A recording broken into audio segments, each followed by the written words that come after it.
broadcasting on the DVC to all points unknown. If you're within the sound of my voice, you're listening to Welcome Home Podcast on the DVC.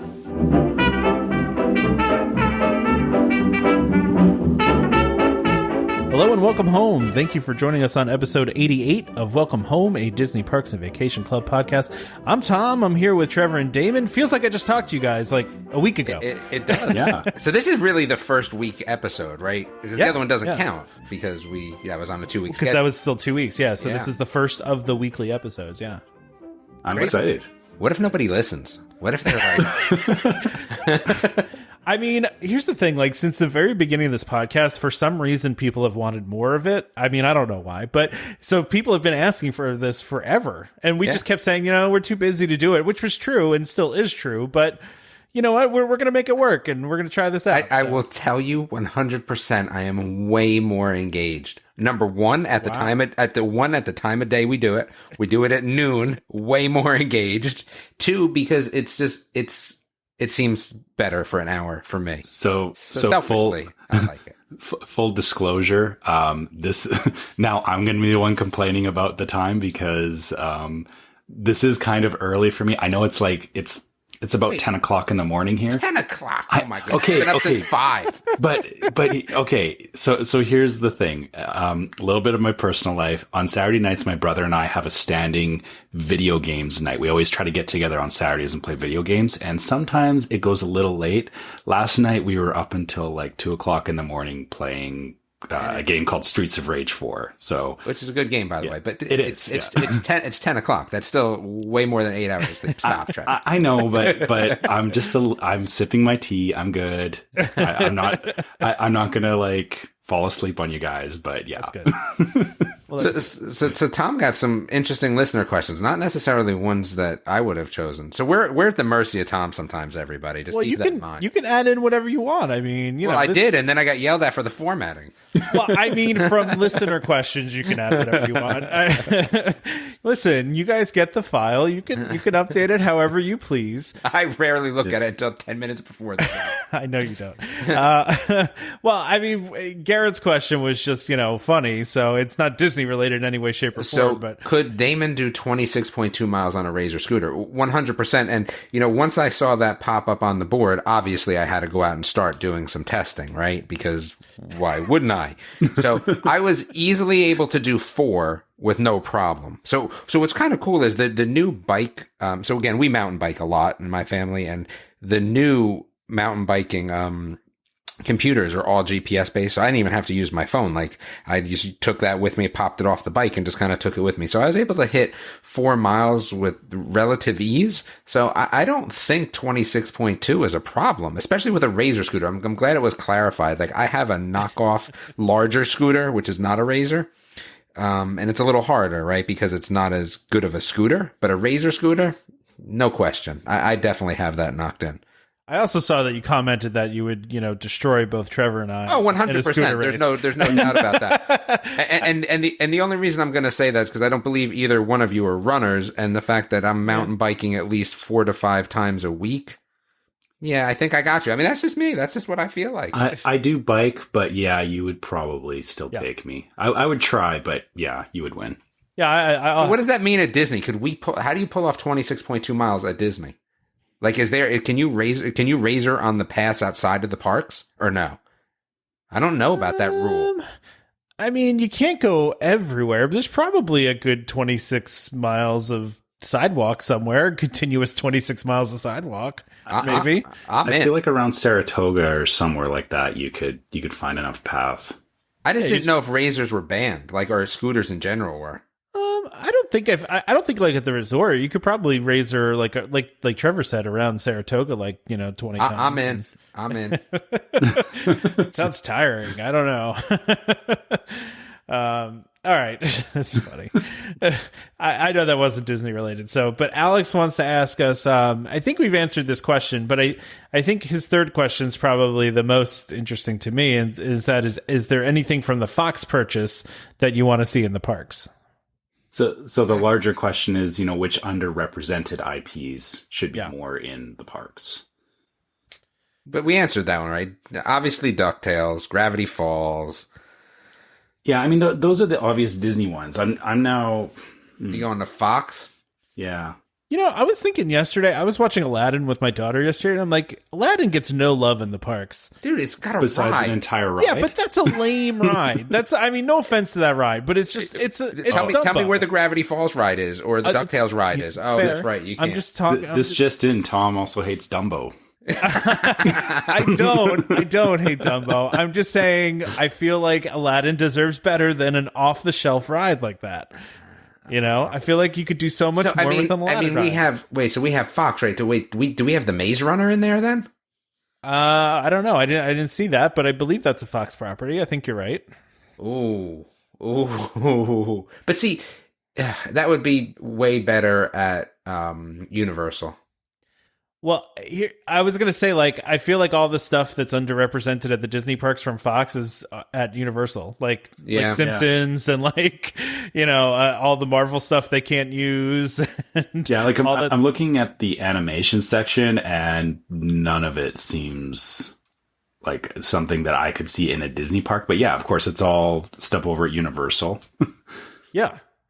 Well, I also saw too. I noticed on Disney Plus that they had the Peanuts movie on there. So I guess Peanuts is a Disney property now, which I did not know. Oh, wait, is Diary of a Wimpy Kid though? Or Night at the Museum? Are they all in there too? I don't even know what that means. Night at the Museum would be fire. That would be like Ellen Part 2, right? I could definitely get on board with that. Well, they're supposed to make a movie like that. Sorry, go ahead, Trevor. That would actually be a very cool ride. Yeah. Like, it kind of starts out like Ellen, and then things start animating and coming to life and all that. Yep, so you're going through it, and the museum, like maybe the first section is non-animated stuff, right? Like you're in the museum. So that would be pretty So you're talking cool. like dark ride through the museum, then like everything starts coming to life? And maybe like you start to see little like hints of things coming to life, but you don't necessarily, and then you're kind of going through it a little bit further. But the problem is, you know, like it would have to be a long ride. Yeah, I got it from the technical standpoint. What I think would be cool is, so you walk through a section, or you go through a section, and everything is and like what if, normal. Yeah, what if that section, Trevor, is set up so that, right, you can actually, like, you know, you get called from there. You guys have done the what's the ride at Universal with is it the Jimmy Fallon ride? But anyway, you have like... I've been to Universal since I was like 10. All right. Well, anyway, like you're in this area where there's like stuff going on, and then they call your groups. So how about that? The museum is like beginning of it's a little bit of a museum, and then they have like maybe 30. Well, that's too many. Let's say 15 groups in there, and you can kind of walk around until they call your group. How's that? Okay, but so what I was thinking from an effects standpoint, though, was like you go through the section, everything is normal, but then they get you into a room where they do like one of their, you know, rotate the room or something like that, and then it looks like you're going back through the same section, but then everything is now, you know, animated, alive, all that kind of stuff. Like and that wouldn't be that big then either. That would be kind of cool. I could see that. But again, like you have the waiting area where everyone's there and stuff's not animated. You go into this special thing where they could bring X amount of people, flip it around, animated, walk through it, and then at the end see some, you know, clapping people and all that. Yeah, kind of like you're thinking like Smuggler's Run does that as well, where you go in the groups and you can kind of go around and interact with stuff and then go into the ride. Yeah. Yeah, I forgot about that ride because it sucks so much. You're right. You liked that ride. It was okay. But it's funny, ever since they announced that Oculus Star Wars game, now I'm like, that sucks. It's made by the same people, but I'm like, now I can literally get it in my house. So again, why do I care? But without the movement and all the buttons and the things to push. I can sit in a laundry basket and my kids can shake me. I'll be all right. You can buy buttons on Amazon that click, and they're like $2 for a big bag of them. Don't take his side, Trevor. Don't go with the ridiculous opinion. Come on. But I kind of want it in my house. I mean, you can have it in your house and then also have it in the parks. I am 100% buying that for Oculus, though. No doubt. Oh, man. Anything else? Any other IPs we want to mention here? No. Yeah, sorry. I honestly, I don't know enough about the Fox Universe stuff to find something that would fit really well in the Disney parks. What about like this has been rumored for a long time, but what about more Indiana Jones in the park? Like there's been talk about putting some Indiana Jones into the... I could do that. I could do Ice Age too. Ice Age might not be bad. Ice Yeah, I Age, guess- Zootopia. Yeah.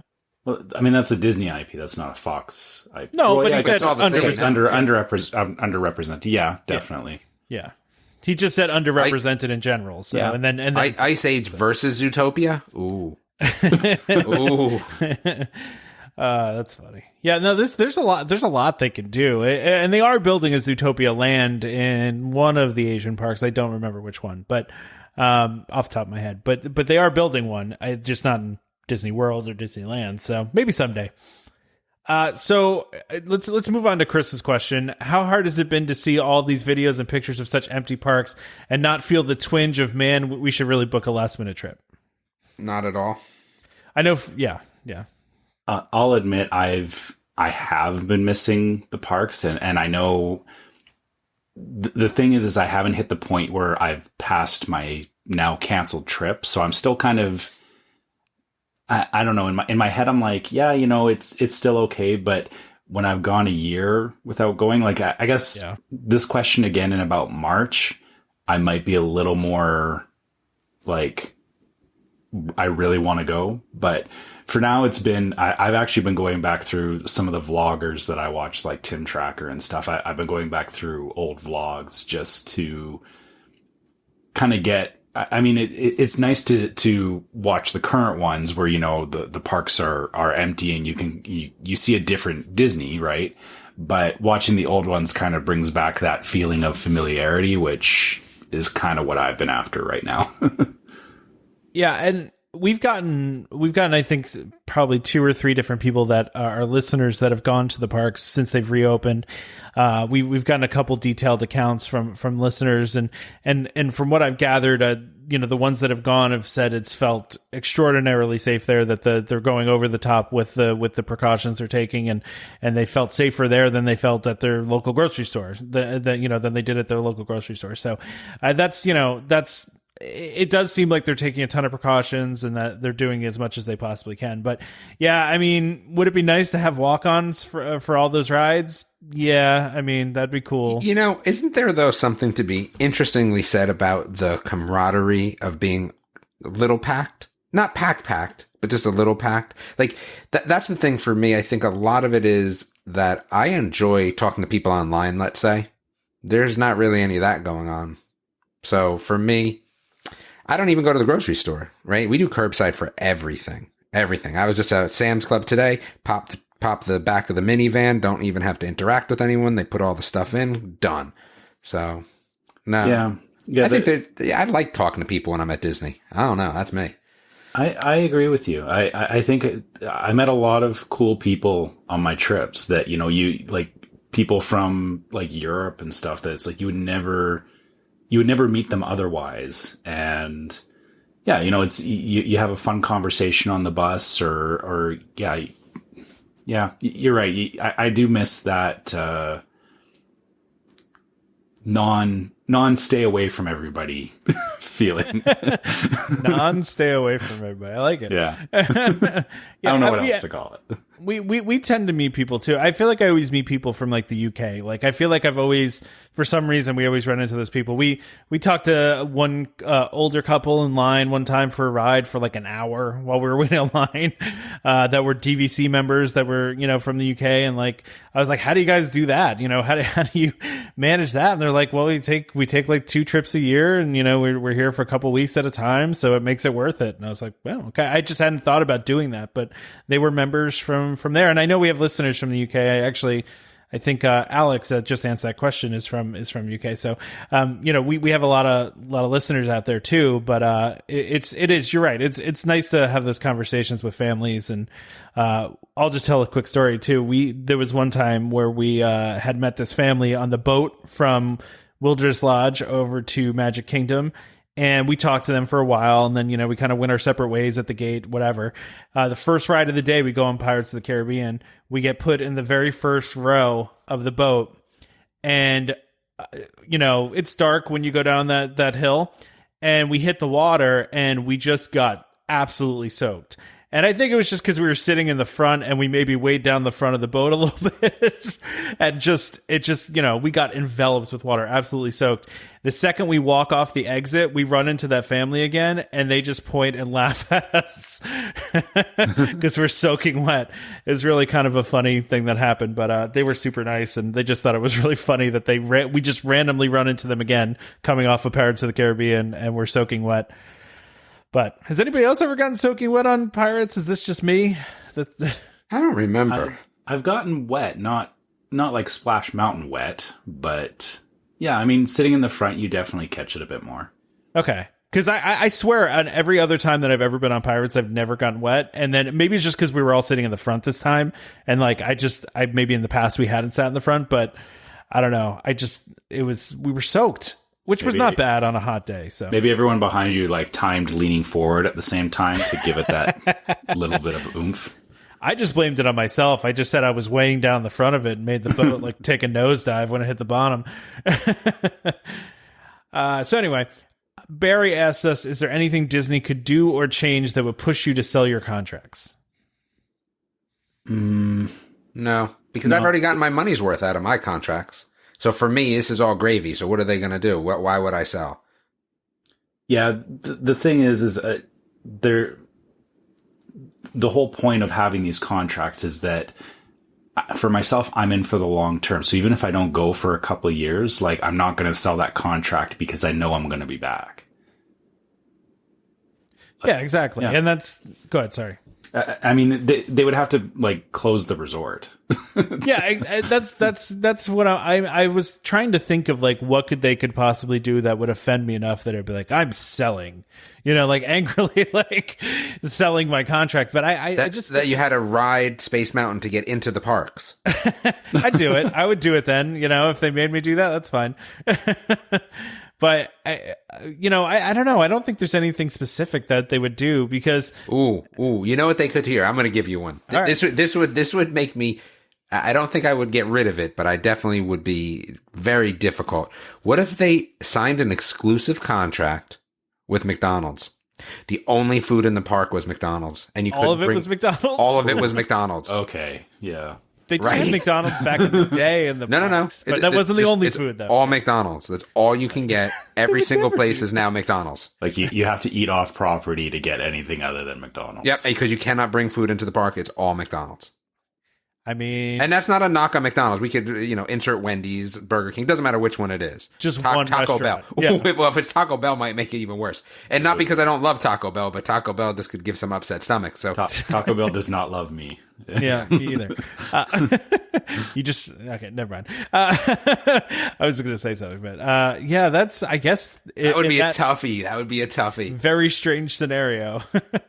Strangely, there used to be a McDonald's fry cart in Disneyland years ago. But, I mean, again, it wasn't the entire park. But but that was also back when the food was, I guess, kind of at that same level of, McDonald's food.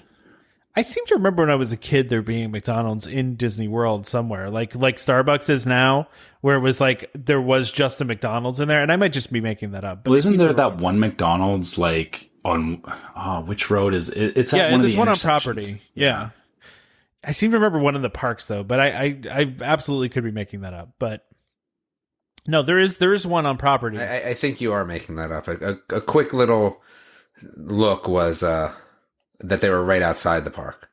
All right. Yeah. I'm gonna Google this too. So okay, I guess so basically what you're saying is there is one at Downtown Disney? Really? Is there? The first opened at Downtown Disney in 1997. Oh wow. Oh, all right. I didn't know there was one there. Where is it even?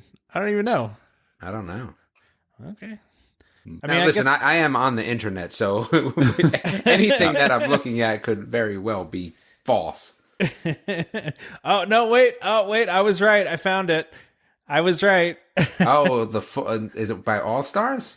No, there was, they used to have, them in there. Hold on. I'm trying to find this now. Was it in Hollywood Studios? Blah, blah, blah, blah. I can't find it now. Hold on. See, because you're making it up. No, I'm not I'm sending you a link right now. I'm not making this up. This is a real thing. There was definitely McDonald's in the parks. Check out that link. That's where I am too. Yeah. Yeah, so they had fries. in Hollywood Studios. Yeah, they had it in all the Epcot. They had them all over the place. Fairfax. Wow. That's funny. So it was Fairfax Fries, which is now Fairfax Fare, which is a fruit and vegetable stand. So Yeah. so they kind of looked at it and went, I think we should upgrade this. That's Okay, so yeah. it's all that in the Yep. whole parks. That would make me have to debate whether about going. It ended in 2008 though, is from what I'm reading here. So it hasn't been there in a while. Yeah, I guess to kind of expand on that, Damon, if the food fell back from where it was right now, I guess that's really what you're saying is like I remember when I was a kid, the food, like we went outside of Disneyland to go get food because my parents said, it's the same. I mean, they're telling us as kids, it's the same food. We're going to go pay less money for it outside of the park. I remember though that the food wasn't that great in the park. Now they're definitely trying a lot harder. And I feel that if they've accomplished good food because, it's funny again, I'm sure Katie's going to listen to this and be mad at me, but going to Busch Gardens, food there is terrible, man. It's terrible. Unless it's during the time they have their, food thingy. It's terrible. It's so bad that we actually go to Publix, buy food, leave it in a cooler in the car, come out at lunch, eat, and then go back in. Like, it's not good. No, that's pretty standard for the just the regular amusement parks. Because we went to Carowinds down here a couple times, and the food down at Carowinds is also terrible. It's expensive. It's expensive and terrible. If it's gonna be expensive, at least make it be okay. But I think we paid Disney prices or more for these little pizzas, and they were horrific. They were so bad. We if we hadn't been starving, we wouldn't have even eaten them. They were so bad. But then the price point is far different, right? So I think that's, again, if you go back to the Disney aspect of it, when you're paying that much money to get into the park, you expect there to be, options that are good. Because Universal food is good, right? Yeah. Same sort of thing. Universal has what is that, Mythos or whatever? That place is dope. Good food. They have a couple good restaurants over there. You know what it is with most theme parks is that, so in Calgary, we have an event that usually runs every year. It didn't this year, obviously, for reasons. But it's called the Calgary Stampede, and they do all the typical carnival stuff. So you get deep fried everything. Yeah, carnival food's good though. But it's good in that you're there for a day or two, and it's kind of an exception. But if you were there for an extended period, a week of carnival food, I'm in. I don't know. I've done enough Stampede over the years that I don't want to. And for anybody that's going to Stampede, I'm not bashing on the Stampede. I'm just saying I can't eat the food all the time. Fried butter every day. Yeah. Yeah. I feel that well, because I'm doing 26 miles on the scooter. I'm fine. I'm good. I feel theme park food is kind of it's that a step above it in most cases, or at least the theme parks that I've been to outside of Disney. And yeah, if Disney ever fell back to that level, that would be very hard for me to convince myself that I should, go there and stay and eat in the parks. Yeah. I would agree. I don't think there's anything that, honestly, there's not much they could really do that could, unless they raise my dues to an astronomical amount. Let's say my dues went from being, what they are now, which is, I don't know, probably $3,000 a year, to being $20,000 a year. Then I'm out. You know what I mean? If it became completely unaffordable, then sure. Then that but if your dues were that much, that would mean that Disney as a park would cost you $40,000 to go to. So I still think I'd be in. Right? There's laws around that would prohibit that. There's no law saying that they couldn't fast food up the whole place. All right. All right, we're done. So so we got to talk a little bit about Amphibia, because Amphibia. We don't have to. No, we're going to. Amphibia it was a great episode this week. So again, this is Monday. So we'll leave it spoiler free, just because I'm that sort of guy. If you're not watching Amphibia and you're a fan of Gravity Falls, you're messing up. But they had 2 episodes this week, and one was Swamp and Sensibility, and they had Kermit the Frog guest starring as Crumpet the Frog. It was pretty good. It was funny because they had him doing all his regular sort of Kermit the Frog things. He was, there was this big I guess you would call it a polo match. I guess we call it a polo match. And he was, the guy keeping the score and announcing everything and doing all that. And I thought he did a good job. And again, I won't even get into the fact that I actually like the new Kermit the Frog voice. We're going to just leave that alone. Because that's its own discussion. Yeah, what's wrong with it? The thing is, it's the same as the old one. It's not the same as the old one. It sounds like a guy doing a bad impression of No, it's the same as the one that you're not used to because you didn't... It's not the last one. It's the one before that. You're talking about it's more like Jim Henson's original one? Okay. Yes. That's yeah. So people... I'm used to the last one, though. Like, the last one's been there forever. Well, I mean, if you were a real Muppet fan, and old school Muppet fan, then that's a different story. But the voice doesn't actually bother me. So that was actually a fun episode. But the one that was even better, called Wax Museum, and Alex Hirsch, who obviously Disney Gravity Falls, he guest starred as the curator and Frog Seuss. And what's kind of cool about it is that, like, they call him Frog Seuss. It's not like they're not playing it up. They're kind of going alternate universe with it. But it was really, really fun to watch all the Gravity Falls stuff and Amphibia, kind of merge together. And it was done in a way where it made sense. Like there was something that happened. You go, okay, that furthers the story. It was not something that did not further the story. But seeing the curator, right, Grunkle Stan, and he got the eye patch and the hat. He got the whole shebango. And then Frog Seuss was fun. It was well worth watching. So even if you're not necessarily an Amphibia watcher, just to watch that episode, you might not know the full story, but you'll get a little Kermit and a little Gravity Falls, which was fun. So have you read the Gravity Falls graphic novels? Yeah. So obviously Frog Seuss makes sense if you've read those. Yes. Yeah. For anyone who hasn't, read the graphic novels. I thought the graphic novel was phenomenal. Yeah. It's 4 stories. You know, and they were well done. I think really only one of them is a timeline it continues on the current timeline, I believe, right? One of the 4, the rest are kind of out there a little bit. I felt like they all kind of took place like in between other things, or side characters like Schmegulok, I think is how you'd say his name. Yeah. Well worth it though. Go see those. That came out this week. That came out on Saturday. That's all, Tom. That's all I want to talk about. I want to inform the animation people of what's going on. Well, we're about halfway through the show, so why don't we go ahead and do the ad we got here? All right. So we have DVC Rental Store this week. Are you a frequent Disney visitor and want to save hundreds, even thousands on your next Disney trip? The DVC Rental Store wants to help you book your dream vacation for less. Currently, the DVC Rental Store has a great selection of confirmed reservations at many of Disney's premium resorts, saving over 60% off retail rates. Want to learn more? Go to dvcrentalstore.com or call 1-855-DVC-RENT. That's 382-7368. And let them know that Welcome Home sent you. Again, that's dvcrentalstore.com or 1-855-DVC-RENT. When I finally get back to Disney, whenever that is, I'm going to be using them. And I mean, if you are, wanting to go right now, and if that's something you really want to do, then this is the way to go. If you don't have any points, or if your points are tied up for next year, but and as I told people, like, if you don't know what you want to do with DVC, this is the way to go. Try it out. Do your thing.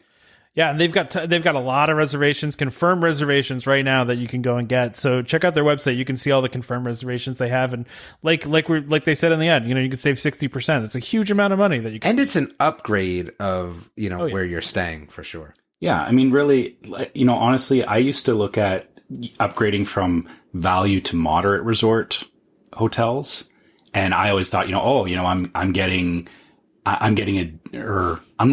deal, but hey, I'm stepping up. But then I wish I had known about renting DVC points back then, because I could have, for the same price as a moderate resort, you could actually upgrade to a deluxe resort. Moderate resorts are the biggest scam of Disney. Because they're just like an in between, and like they're just a little more expensive and a little bit. No, that's the thing. They're not just a little more expensive. They're more expensive with not really a step up. That's what I always tell people. Either you go bottom, you go top, but you leave the middle alone. I mean, I didn't hate Caribbean Beach when I stayed there. I hated it, but I hated it. I had to walk upstairs. So it was like Saratoga with stairs. I'd stay there now just for the access to the Skyliner. But pre-Skyliner. Now it would be different. When I was there, it was waiting for the buses, which there was 800 of them, 800 stops.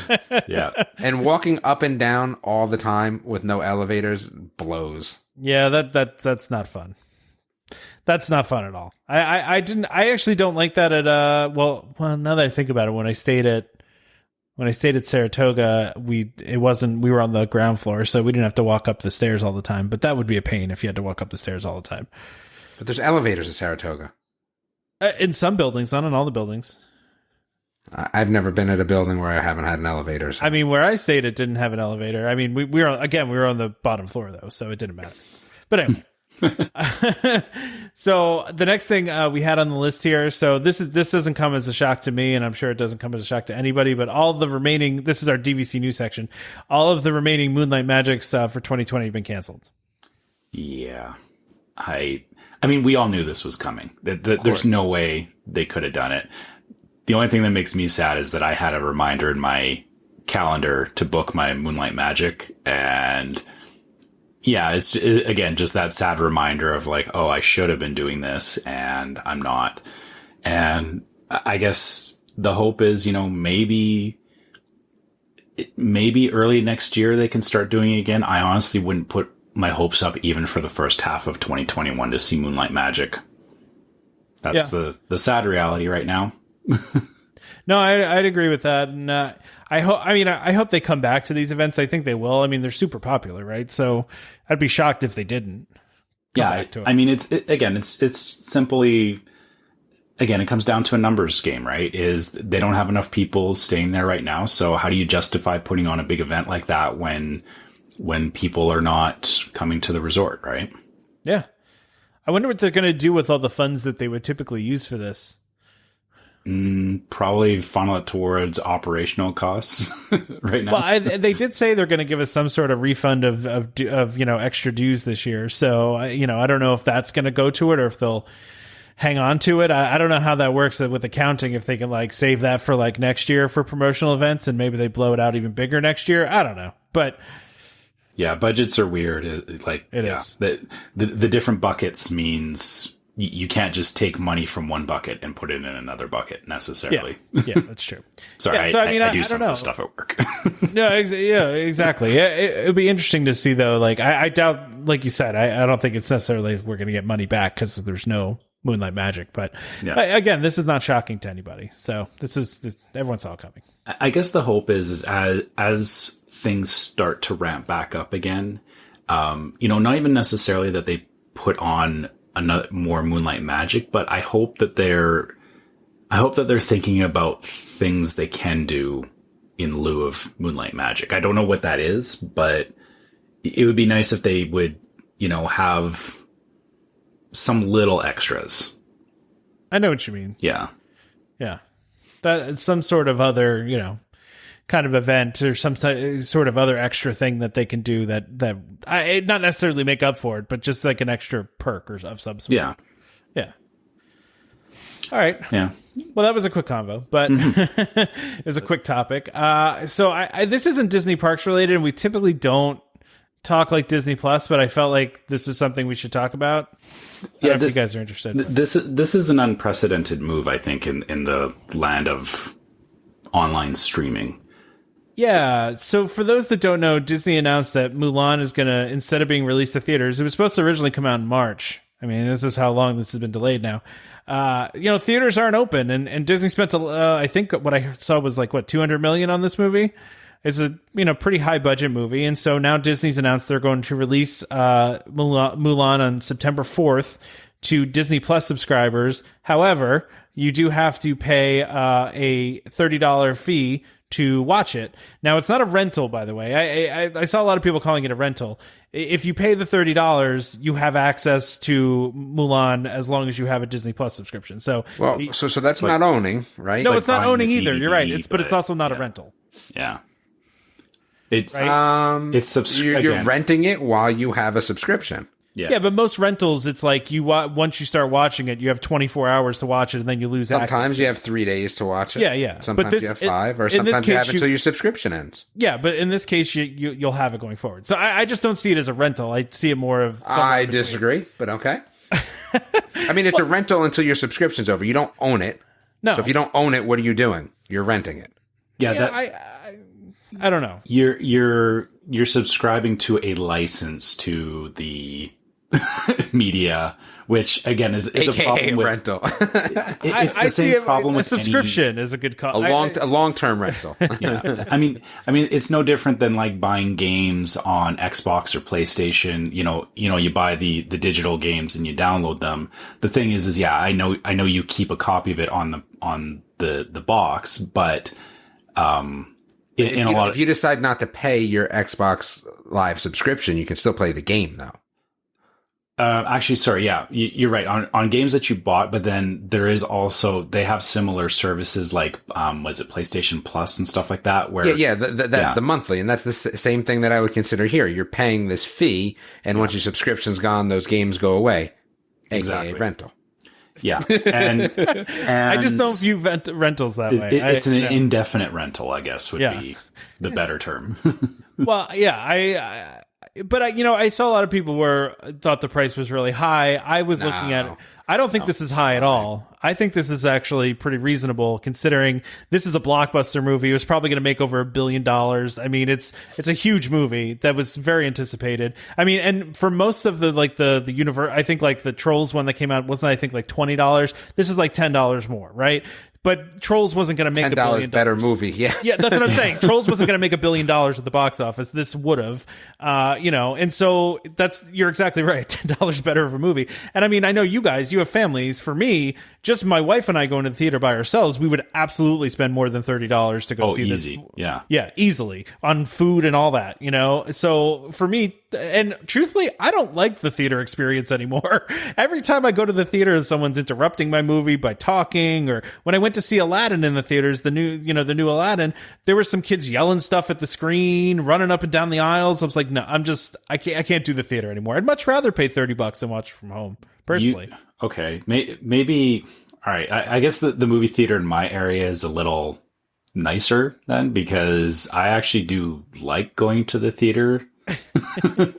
But maybe, I think it's just because you're in Canada and people are nicer in Canada. That could be it. I mean, we have one of those theaters that has like the recliners and everything, so it's a little people are a little more willing to sit down and be quiet. I mean, we have those as well. Yeah. But it's just like, for me, that's why I built the home theater, right? Like, that's the whole point. Yeah, I mean, you're right. We have the same thing at home. We have a nice couch, we have recliners, and so we can do the same thing at home. I'm okay with the price on this because the way I look at it is, for now, because it's a new movie, they're going to charge a premium for it. I would fully expect in 6 months or a year, they'll just roll it into the regular Disney Plus subscription. Yeah, and that's for me, like, it's got to be a movie. Like, I'll be honest with you, I didn't even see Star Wars in the theaters. It's got to be a movie that's like, I don't even know what I really would have to see in the theaters these days. Really. I didn't even see Fantastical Beasts. So in our old house, we had a 105-inch screen. In this house, I'm in the midst of, redoing this room and putting the theater in. I'm going 120-inch screen. Why do I even need to ever go to the theater? 120-inch screen is big, man. I don't need to go to theaters anymore. I mean, at that point, the amount of the amount that you've invested into it, like you said, you don't need to go to a theater. I know for us, the last movie we saw was Mary Poppins Returns, so that was I'm sorry. Last year. I mean, it was. That's not and it's funny. I guess kind of what constitutes a theater movie for me, like, or a movie that I would want to watch in the home theater versus what I would watch on a regular TV.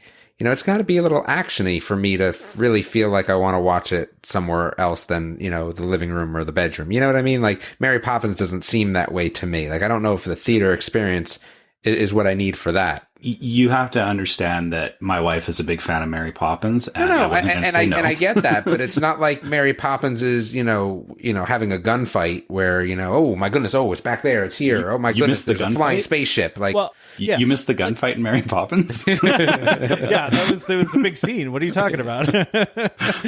No, I mean, like, I think maybe like the last two Avenger movies were ones that were better probably in the theater than at home. But, it's something like that, like a giant superhero movie where there's a ton of stuff going on the screen and just that big screen experience. Sure. I could see that as being a movie I would go. Maybe it's just like an action movie thing or a superhero movie thing where you feel like you need to go to the theater for that. I don't know.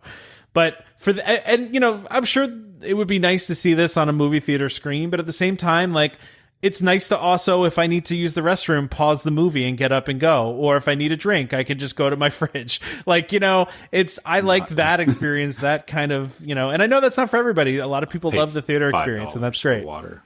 Sorry. Yeah, pay $5 for water. Yeah. So for me, like, I've been waiting for companies to do this forever, because I've said to my wife forever, if they would, I would gladly pay this kind of price to see a movie from the comfort of my own home. But like you said, Trevor, it's like anything else, right? So you're paying this premium price to get early access to a movie that will show up on Disney Plus later, but right? They do that with video games all the time, too, especially online games. But so, I mean, I just pre-ordered FIFA 21 for my son. And it's like, okay, well, order the regular edition is, I want to say it's October 9th. Again, I could be wrong on that. Order the, collector's edition and you have it 3 days early. Like, that's a thing. Yeah. That's a thing with everything these days. Yep. Yeah. So, I mean, if you don't want to pay that, then just wait for it to come out on Disney Plus. I mean, I don't know how long that's going to be, but just wait. 3 years. They have to recoup their money. 2025. Yes. Yeah. Yeah, that's true. By then we'll be on Mulan 3. Electric Boogaloo. Wouldn't that be something? Oh, that's funny. All right, you guys want to move on from this? Yes.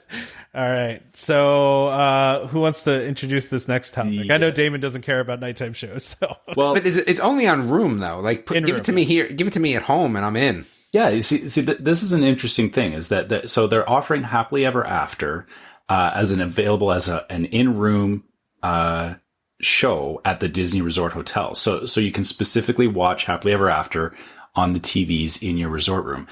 Why are these things not coming to Disney Plus? Well, check this out. Forget about it even coming to Disney Plus. Would you pay?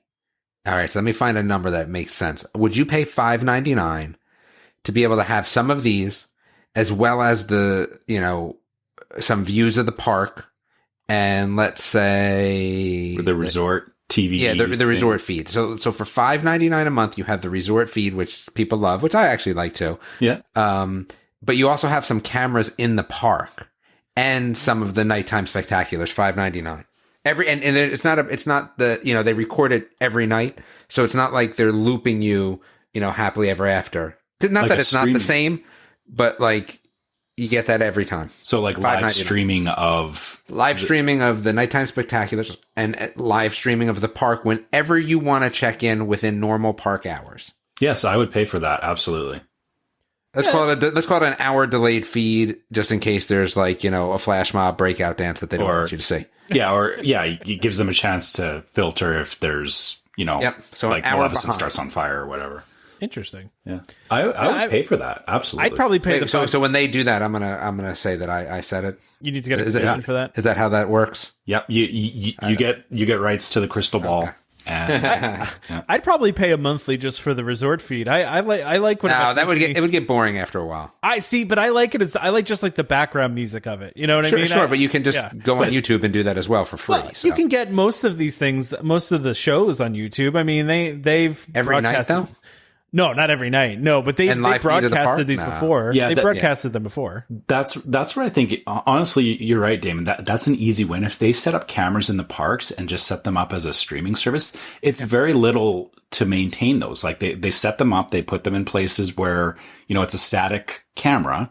Yep. But yeah, you basically sell that feed as a monthly subscription.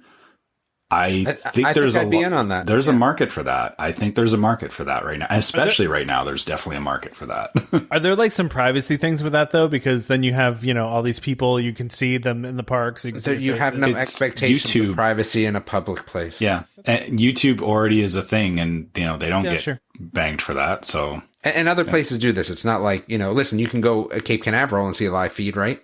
That's true. Yeah. Okay. And I know so the Howard Johnson Hotel in Disneyland, they actually have a live feed of the Disneyland park. They literally the same thing is they just have a camera. You can go on their website and it's just a camera pointing at the park and you can watch the fireworks from it. It's not great, but you can at least see the Matterhorn and the castle and everything. So that's cool. Yeah. Yeah, I mean, I think this is a cool idea when, since there's no fireworks right now, it's, it's not going to make up for it, but while you're on vacation, you can at least... Trevor has me now watching that live feed, by the way. You're welcome. All right, let's continue on here. We only got like 10 minutes left. Because we said we were going to keep this under an hour, right? So we'll try. Although I think I bet one of our listeners we'd keep them under an hour, right? I said we would have 4. We get 4 mulligans. Yeah, 4 mulligans. All right, we gotta go though. Okay. We gotta keep it moving. Let's do it. So this is a quick one, I'm bummed about this, but also I think it's a good thing. The PeopleMover is going to be closed for a couple months now. Don't really know when it's going to reopen, but apparently they're going to be replacing all of the linear motors that are in the ground there that make the thing go. That's probably needed to happen for like 10 years now at least. So magnets do break down after time. So yeah. Yep. So, I mean, it was unplanned. It was broken before the shutdown happened, and it continued to be broken, but seems like they're finally going to give it some love. So that's good for me because this is one of my favorite classic Disney things. So I'm happy about it. And this is the perfect time to do it. It's already low crowds, so it's not like they're fighting to... PeopleMover, like you said before, it sucks up a lot of traffic. So this is probably the best opportunity for them to do it. Yep. So... Please, yes, I want an upgraded. I'm not going to be able to talk during the rest of the show because I'm watching the Howard Johnson live feed now. Okay, all right. We'll see you later. They're on Space Mountain. I didn't realize it moved too. Oh, does it pan now? I thought it just sat in one spot. No, so now I'm looking at Space Mountain. We're zooming out, and it's moving again. Where are we going to land now? The Matterhorn's beautiful. Well, the Matterhorn was first. Now we are. They're just calling this an overview, but it's the Pixar Pier roller coaster is in the distance. Oh, the Incredicoaster. Incredicoaster. Yeah, whatever that thing is. All right, so anyway, so I don't think this is news, and I don't know why everyone's getting all up in arms about this on the internet, but whatever, we'll talk about it. So Disney's reducing park hours starting September 8th. They do this every year after the summertime. What? Like this is whenever Mickey's Fun Wheel. Mickey's Fun Wheel. that is the incorrect name for it, Damon. It is Mickey's Wheel of Death. Talk to Howard Johnson. I know, but they have it labeled. But it's called Mickey's Wheel of Death, and when you ride it, you will know why. So they're reducing park hours. Oh gosh, what a mess. I know, but so they do this every year in September. Now is it more significant than it was before? Yeah, because it's closing earlier. But if you look back, Disney knows what their demand is. They know what their reservations look like. They know what their capacity is. If they base their hours on these things, and they already, know that kids are going back to school or going back to, remote learning or whatever they're going to be doing, so they cut back hours. That they do it every September. And I looked back on this because I was curious about this. Back in 2002, when tourism was basically non-existent, Disney was struggling, they did the exact same thing. They had put the park hours almost exactly the same as these, with Magic Kingdom closing at 6 and 7 o'clock at night, Epcot closing at 7, 8 o'clock at night, Hollywood Studios closing, 7, 8 o'clock at night, and then Animal Kingdom, first of all, Animal Kingdom up until recently always closed at 5 o'clock. Yeah. Mm-hmm. So let's them changing at 9 to 5 is what it used to be 2 years ago. So yeah. So anyway, I feel like a lot of people are mad about this, but I'm historically it makes sense. And park hours change all the time. If they feel like there's more demand, they'll change the park hours. And I'm used to this. I go during off season all the time, and yeah, park hours are always you know, I know I've been in like May and June, and yeah, you know, it's great. The park's open much later, but then I also kind of like the park closing early. I know this is pretty early, and like you said, it's, you know, similar to 2002, but you know, the park closing earlier means you actually get like it's forcibly giving you a break. So you actually, I find I feel better because I'm not like running all the way up until like 10 or 11 o'clock at night and then getting up the next morning and doing it again. So, I mean, for off season, there's nothing wrong with this. And based on what the wait times have looked like, you could do the whole park in these hours. No problem. You know? Easily. Yeah. Yeah. So, 10 minutes. I know we're running out of time. Yeah. So rumor, the Magic Kingdom will be decorated for Halloween, despite the That's cool. Cancellation of Not So Scary. I expected that. Like, I don't consider the Halloween decorations to be just for the party. Yeah, no, like that's not just for the party. And you know, so they spend like all year. If you've watched the behind the scenes, they spend all year working on these decorations. If you know, they were told, you know, all the time you spent in the last year, no, we're not going to put these out. I'm sure from the cast member standpoint, they would not be too thrilled with that either. And again, it doesn't hurt anything for them to have the decorations out. Nope. Exactly. Yeah. All right. Done. All right. Let's talk about the submerged log. I mean, I'm not even like so. Guess how to evacuate a fully submerged log on Splash Mountain in Magic Kingdom. Okay, like, all right, you got wet, you got out. I'm sure Disney compensated you, and that's that. Okay. Alternate title for this. Disney introduces pop-up 20,000 Leagues Under the Sea overlay for Splash Mountain. Oh, yeah, nice. Yeah, and I don't even think it's worth getting into the back and forth between what the cast member said and what the guest said, because again, that's all. Well, no, because like they got mad that the cast member told them not to get out of the boat. But do we know that, like, there's video of that? I kind of watched some of the video, so but I mean, if the ride wasn't fully stopped, like, of course the cast member's going to say that. And it's not like they were going to drown. I mean, the water is like 2 feet deep. They were fine. That's nasty water, though. No, it's not nasty. It's dyed that color. No, it's got bromine in it. It's still nasty, man. But I guess from my standpoint, I wouldn't want to get like my phone wet and stuff like that. No. So trust me, if your phone got wet, Disney's getting you a new phone, the new, you know, iPhone Disney version 14. So you'll be fine. The secret version. Gross. Yes. Let's talk about this guest that made a wrong turn at Wilderness Lodge. Okay. So you guys saw this, right? Yeah. So I get the logic behind it is that they were probably checked in, and there's the gap where the stairs is, and they figured it was just like a turnout to do like a U-turn to go back down to the parking lot. I get the thinking, but could you not have seen, like, you would have seen lucky nobody was on the stairs. Yeah. Oh God, yeah. But you think they would have seen that gap like a lot sooner than they did. You know what's funny, though, is like, I think about when I was first driving, or like my son's driving now at 16. Like, yeah, I could see him doing that. Like, you know what I mean? Like, I could see it. I could see it. Well, and if you look at it too, and you know, at first I was like, wow, this is really bad. But then when I looked at it, it was like, well, you know, it's kind of flat. You know, and there's no signage saying don't drive here, which they shouldn't need, but, you know. They will now, though. Oh, they so will. There will be pylons and stuff, yeah. And what's so funny is I kind of thought to myself when I first saw this, it was like some, you know, person decided that they weren't going to wait in line any longer and they were just going to park their car and go in. But I don't think that's the case here. No, I think they were leaving after checking in and thought that was the way to get to the parking lot. And they missed the railing going up the stair and the stairs, I guess. They didn't get to see that there were stairs and a railing there. Yeah, it happens. They thought it was the fast pass line. I mean, to be fair, it is a faster route to the parking lot. It's a shortcut. So as long as you don't wedge your car like they did. Yeah, that must have been quite a challenge to get that out of there. I feel if they were driving a different vehicle, they would have gotten away with it.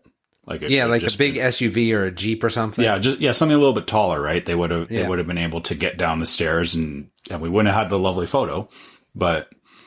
Yeah, because it was a sedan, it just got stuck. Isn't there a railing, though, in those stairs further down, or no? Oh, yeah, there's a railing. I think they're right next to it. Isn't there? Right? Yeah, I don't know if you would have even gotten down in an SUV, I guess is what I was getting at. But I don't know. Maybe. I have to really look at the dimensions of it. Maybe the Mercedes, what is that super expensive Mercedes SUV that goes over everything? He's high-centered, too, you know isn't what I'm he? talking about, though. Yeah, he is high-centered on there. So, yeah, I think it comes down to just need a higher suspension. Okay. There is a railing, but it's not in the middle. It's off to the side. Gotcha. Yeah. So I thought it was in the middle because I've seen some that are in the middle. This one is off on either side. So, yeah. All right. So we got the wrap up. Before we get the wrap up, though, I got to sneak in my podcast, Boomtron Podcast, Netflix originals. If you're sitting at home, please listen to the show. Give us reviews over there as well. It's me, and maybe Tom and Trevor will come over. I don't know. I'm waiting to be invited. As soon as you invite me, I'm there, man. Anytime you want. Well, it's funny. We're still like kind of knocking out the show. There's like things that we're changing in this. I think once we get it all settled, but you got to be a little bit of a trooper. Sometimes you got to watch a show rather quickly. That's the downside. I mean, I could do that, man. I could do it. All right. I don't know if you'd want to do like we did, Warrior Nun 10 episodes in 7 hours, or crazy. Yeah, I don't know if I'd have the time. Outside of that, I will definitely let you know. And what's also interesting is, again, if you can hear us talking about it on the podcast, but I think this might be of interest to you guys, is that Netflix, one of the head Netflix guys has come out and said that they're looking to do something along the lines of Star Wars or Harry Potter, that sort of vein, series, show, movies. Fantasy, fiction. Yeah, okay. That will be interesting if they can pull it off. I'm listening, but you better be good at it. Yep. Yeah, exactly. All right. That's all I needed. Yep, wrap us up. All right. So if you guys want to send us any questions, have any comments for us or anything, you can always reach us at welcomehomepodcast@gmail.com. We love hearing from you guys. And if you want questions for the next podcast, you can find us on Facebook as Welcome Home Podcast. Please check out the Facebook group, which is the Welcome Home Disney Waitlist. We're posting in there all the time, and you can get in on the conversations and ask us questions. Such a great name too. Yeah. I'm glad Damon thought of it. It's the waitlist is good. And we do have a YouTube channel, which is called Welcome Home Podcast. And there's not a lot there right now, but as we start doing more live shows and stuff like that, you'll see more content showing up there. And we're gonna get that live show for Halloween. Now it's gonna be at Halloween instead of previous, but we're gonna do a Halloween show. It never materialized. It's been harder. I think it might actually be easier now that we're going to this new format. The live streams seem like they'll be more doable. For sure.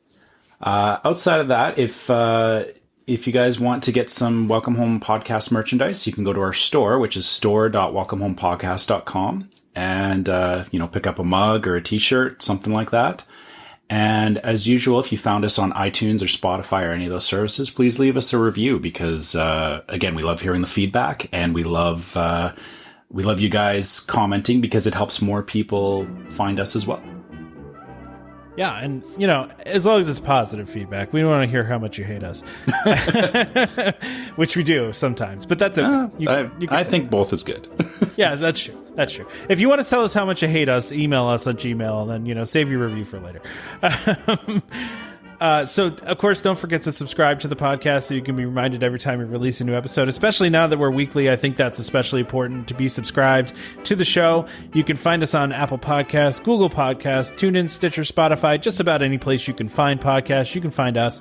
Just search for Welcome Home. Look for the one that says Disney and DVC, and that would be us. And look for our logo, of course.